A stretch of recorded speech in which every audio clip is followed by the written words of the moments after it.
les doctrines de la prospérité, les doctrines de bénédiction temporelle. Notre Dieu bénit, notre Dieu donne les mariages. Mais il a dit, cherchez premièrement le royaume de Dieu.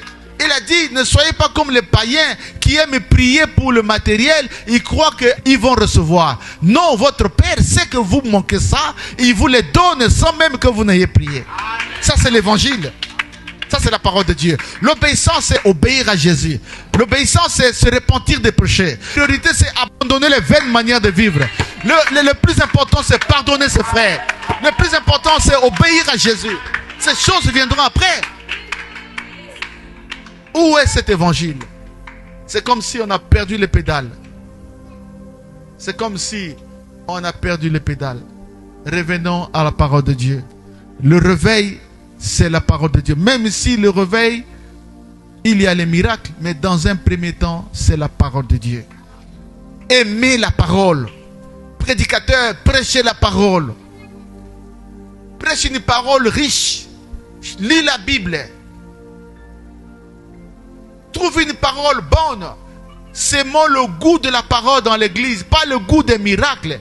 Car les miracles sont passagers. Il n'y a aucun avenir avec Dieu avec les miracles. Mais notre avenir avec Dieu est avec la parole de Dieu. Oh, que Dieu soit loué. Acclamons le Seigneur.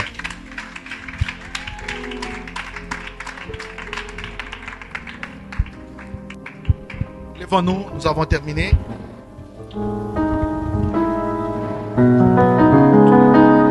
Alléluia. Lève-toi s'il te plaît.